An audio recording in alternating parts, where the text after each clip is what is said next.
tassa bhagavato arahato samma sambuddhassa. Namo tassa bhagavato arahato samma sambuddhassa.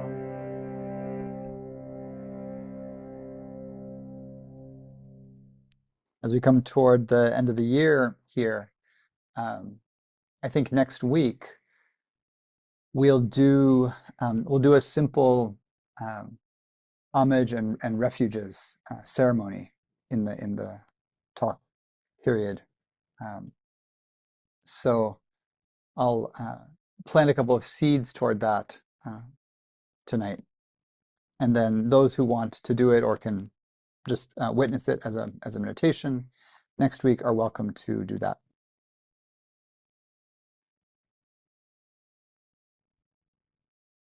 The quality that gets translated as faith, the Pali word is saddha, also gets translated as confidence. And this is something that is a powerful quality on the path and that we're absolutely encouraged to develop. But the word faith can be challenging for a lot of us also if we've come from belief-oriented religious systems, or we've been wounded by or scared by or startled by, or our culture shaped by belief-oriented, faith-oriented religious systems. In the Dhamma, in the traditions of the Buddha, faith or confidence is traditionally framed in terms of faith in the triple gem or jewel. This is Buddha, Dhamma, and Sangha.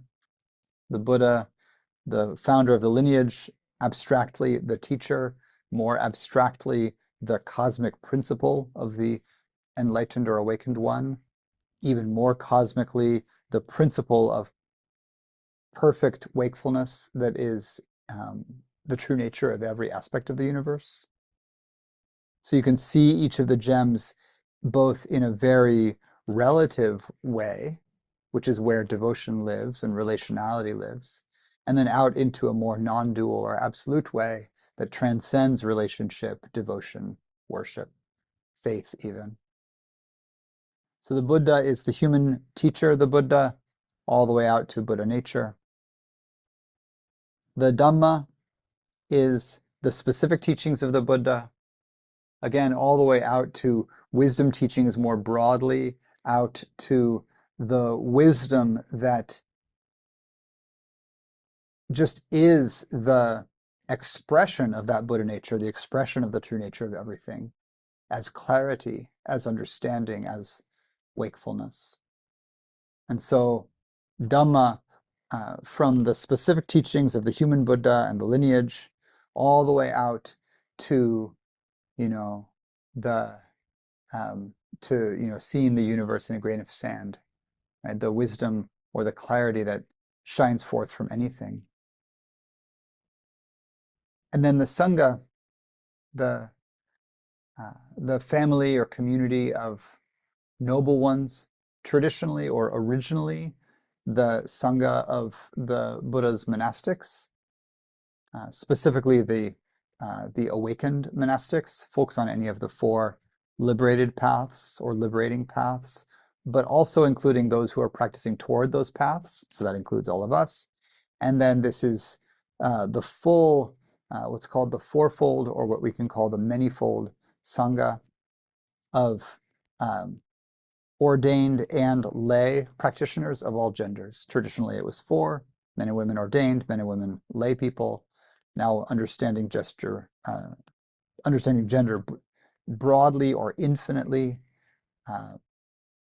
the manifold Sangha, all beings of all kinds, in both renunciate lifestyles and family or householder lifestyles, devoted to the Dhamma. This is the Sangha. So this is the human Sangha initially, but then again, you can open that aperture out to the non-dual toward the Sangha of all beings, the way we can feel kinship with conscious or living beings everywhere. This can become a kind of animist consciousness, recognizing the the beingness of everything around us, the sentience of everything, and maybe all the way into the infinite, where the sort of points of light differences that make community a collection of more than one, where those dissolve into a kind of infinite everybody togetherness, the vastness, the universe as Sangha. So faith or confidence traditionally is to orient to these. And what is done ritually is to go for refuge to these.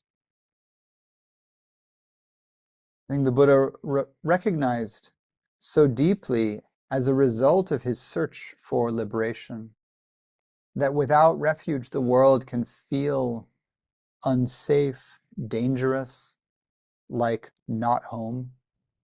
And in a way, it's the feeling of not having a refuge, of being in danger somehow, that impels the whole path. That is the reason to cultivate. If you felt safe and at ease, that safety and ease, in a way, is synonymous with being free.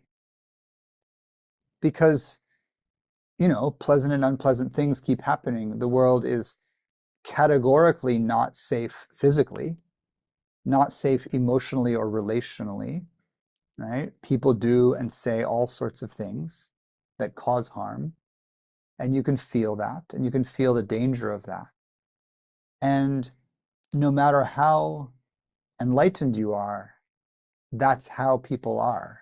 So there will be people who are violent, confused, traumatized, deeply wounded, lashing out. This is always a feature of our world.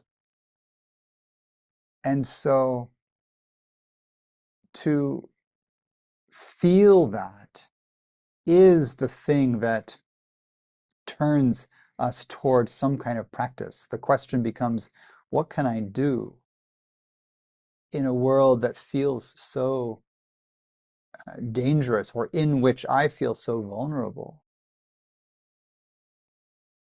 And the Buddha says, ultimately what you can do, ultimately the only thing you can do to fully end the feeling of vulnerability, of and not just vulnerability in the good way, but vulnerability in the just being in danger, the feelings of fear and danger. The only true way to end those is to liberate the heart from grasping. Because if you're actually done with the grasping at things being other than they are, not working to make them other than they are, which is just part of our work in the world, but grasping at them, really giving in to the constriction of the heart that says, I'm not happy because things are not the way I want them to be. That unhappiness cannot be solved within the world of relationship, of getting what you want, because you only ever get what you want for a little while, and then you don't. And so there has to be some other way. And so impelled by this feeling of danger, of vulnerability in the world, we seek. And what we seek is a kind of home or protection or arrival, right? Which is why, so many cultures come up with ideas of the blessed beyond, of heaven, or the land of the ancestors, or the ultimate home of the fathers or the mothers, or the cosmic, God embrace. The Buddha recognizes those kinds of stories as stories, and those kinds of destinations as impermanent. So he says, you absolutely can, believe in a God and go to their heaven realm. But if you're not liberated from grasping and ignorance, you may live a long, blessed life in that heaven realm, but eventually you and that deity as well, will pass away, and you'll be reborn somewhere else. And short of truly freeing ourselves from confused grasping, nothing actually liberates. Things can bring you to better futures, and that's good, but nothing brings you to a final future except non-grasping. And even that, we could say, like, I'm not sure I would say that it ends the world. Maybe we could say that it ends the world as we know it, because the world as we know it is the world of grasping, is the world of confused grasping. And actually, without that, the world is so wildly different, and even who we are is so wildly different that it becomes difficult to even say that we are anymore. Right? The Buddha wouldn't go there, right? So full liberation, final liberation is the ultimate refuge, or it's beyond refuge in a way, like you no longer need safety actually at that point. The safety is so ultimate. But shy of that, we can't actually practice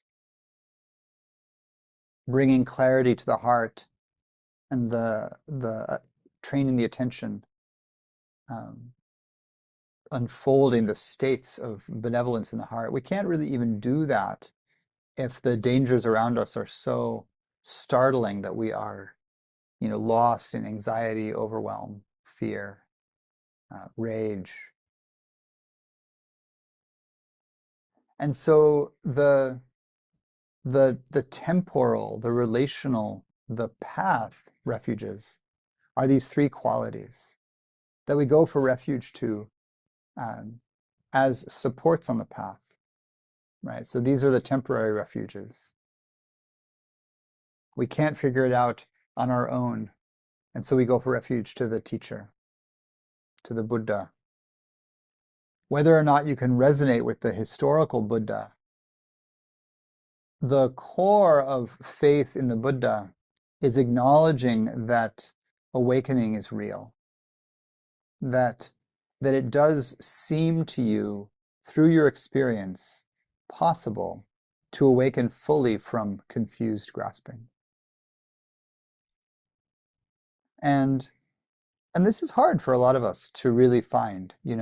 We look at the human teachers that are around now and we can see their flaws and we're like, yeah, not completely enlightened, you know. And we read about the historical teachers and we can see their flaws and we're like, yeah, I don't really, that doesn't really move me either. And supernatural images of, cosmic Buddhas sitting on lapis lazuli thrones in cosmic space. Like that's not really, maybe that doesn't really move us. So what does? Like how do you actually orient to full final liberation as a possibility, right? Because that's the thing that you are oriented to when you have confidence in the Buddha, right? The traditional phrase for confidence in the Triple Gem are the verses that start with Itipiso Bhagava. Here they say he is a blessed one, a perfected one, a fully awakened one, um, incomparable in knowledge and conduct, one who has gone the good way, knower of worlds, unexcelled teacher of those who can be taught, uh, awakened, blessed. Um, these qualities are, qualities of one who is perfected. So, itipiso bhagava here is a blessed one. Do you actually believe there could be such a thing as a blessed one in the world? Right? One born from the womb of goodness, bhagava, arahato, uh, you know, or araham, an arahant, someone who's perfected. Do you resist even the idea of perfection, that a human could be perfected? What does that even mean? Absolutely beyond, uh, you know, what I'm calling tonight, confused grasping, kind of a combination of ignorance, avidya, and grasping, tanha, the second noble truth, right? So Sama Sambuddhasa, a fully awakened one. Um, what is that to you? Right? So the instruction in finding refuge in the Buddha is can can we find some way that this figure of the teacher can be a refuge for us in the storms of the world? Enough of a refuge that we can hold on to it sometimes. So you may think of times when, like, maybe you were really confused and something in your life is happening, and you want to reach out to someone who's wise. And maybe you have a teacher, you reach out to that teacher. For some of us, you've reached out to me, you've reached out to other teachers, you reach out to Dharma teachers or wise people in your life. I think this is the core principle, right? It's rooted in that feeling that, like, I could try to figure it out by myself, but it's a blessing that I don't have to, that I can actually talk to someone who I feel is trustworthy, has uh, some training, has some potential to give a wise response or to hold wise space. So this is the refuge in Buddha in a very relative way. And so can we find that? And for those of us who find ourselves more and more rooted in the particular traditions of the Dhamma, this insight tradition or the broader Theravada tradition or another of the main lineages, right? One of the Mahayana lineages. If we find ourselves in the stream of the Dhamma, we at some point we want to uh, come into a deeper relationship with the founder of this way, of this stream, especially if it's difficult, right? Just make some relationship, put up a picture of the Buddha and stare at it scowling every day until you figure out what's up with this, you know, seated guy. What's up with that, um, or don't put a picture up and uh, you know, just contacting your heart, like, okay, Buddha, Buddha, what does it mean? What is this Buddha? You know, ultimately, we are asking, I think, the question of whether it could be possible to be free completely, and whether we can actually turn our hearts toward that and trust that we might get there. Refuge in the Dhamma is refuge in the teachings. Like we were talking about, a lot of folks find this the easiest. The teachings can be communicated in ways that are very resonant with our modern experience. And I think the Buddha's teachings, particularly the early teachings as contained in the Pali Canon, for many folks right now can be read in a very pragmatic, very naturalistic way. They're not dramatically supernatural. They they're not particularly metaphysical. They're not proposing a lot of things that feel like a narrative about what's going on in the subtle world. They just say, you know, like, notice that your actions have impacts. Notice that the distracted mind feels a certain way and that you can train it. Notice what happens when we bring our full presence to the experience of the senses. And in this way, I think we can we can find a refuge in the Dhamma that for I think a lot of us can be fairly straightforward, actually. We can say, this is advice that helps. This just helps me, you know, and I can feel how it's applicable. I like it, maybe, better than some other wisdom traditions, maybe ones that are more metaphysical or more abstract or more, religious per se. Um, but you want to find the way that you trust the teachings. And again, there will almost certainly be passages in the teachings. It's a huge body of text the Buddha taught for 45 years, right? There's undoubtedly a few things he said in there that, rankle you a bit. I hope so, because otherwise you're not paying attention. It's a very complex body of teachings. So, wrestle with those. Be like, I really don't like the 8 Garudhammas. I really don't like the teachings on heaven. I really don't like, you know, whatever, some bit. I don't know. I really don't like being told not to drink, like, sure, totally. Um, and you want to have a relationship with these things. Like, they're not abstract, actually. And now that we can read them, which is relatively recent, in good accessible translations, always available if you have a device, um, actually read them. I was reading a bit recently about this, what happened in kind of early Renaissance England with the printing press and how suddenly like everybody could read the Bible. And the other first big book that was written was the Mort d'Arthur, the big book of the Arthurian legends, by Thomas Malory. So, you know, here you are, an English, peasant or merchant in the whatever, late 15th, early 16th century, let's say, and you've been taught to read suddenly, and you have two books in your house, the Bible and the Legends of King Arthur, and you read them, you know, and um, and you get to actually have a relationship with them rather than just being told stories from distant people or distant priests or whatever. You have a relationship uh, with the teachings, and so we have this in spades and in overwhelming spades, really. Like there's more to read than you ever could. And so the encouragement is, well, read it, like get in there, make a relationship with these teachings. And I really encourage you to make a relationship that's not just secondhand. So it's not just filtered through Dharma talks of teachers, no matter how much you like their talks. Um, we are all, in some cases, filtering the teachings several times. I'm telling you what Jack told me, that Ajahn Chah told him, that Ajahn Mun told him, that a long procession of Theravada commentators since Buddhaghosa in the 5th century told him, yada yada, back to Siddhartha Gautama. But now, like, and that's great. That's a lovely lineage I'm delighted to be a part of. And, now just go and read the Pali Canon also, and read actually what Gautama said about things. So the last of the refuges, the refuge of Sangha. Um, you got to get with people. And speaking as a dyed-in-the-wool, I can do it myself introvert, um, you got to get with people.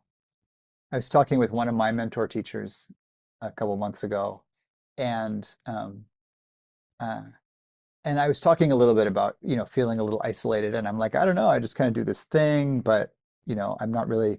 Sometimes I don't feel like I belong in the Insight Sangha and in the teaching world and on all of that. Um, and he said something to the effect of, well, you know, you've you know, you've never really joined up, like you've never really put yourself in with people. And I'm like, right, you know, uh, the introvert. Um, you know, I I know everybody, but I'm not close. And so um, there's really a thing that, you know, helps about getting close to people. And the handful of Dharma friends that I do have, uh, and I encourage you to notice this. Notice the people, the friends that you have, the Dharma peers, the people further along the path than you, the people less far along, whatever that means, people that you feel like you're doing a compatible thing in your practice. Notice what it feels like to be with them. I think that's really the reflection on Sangha, is that to be with folks practicing in a way that you trust, whether it's in the exact same lineage or in a different one, but practicing in a way where you trust them, where they have a kind of right view, where they could see you clearly, or at least make a good attempt at doing so, and support you and hear you when you're having a hard time. And you could really reflect on what's the way from here? How do we practice with this? And especially people in the lineage that you value most, who could give you guidance or who can help you um, deepen your own practice and commitment. These people are just precious in the world. The world is full of so many folks who are not helpful, to put it mildly. And um, and the Buddha said, as we say often, the most conducive thing for progressing on the path is wise friendship, kalyanamitta, skillful or wholesome friendship. So,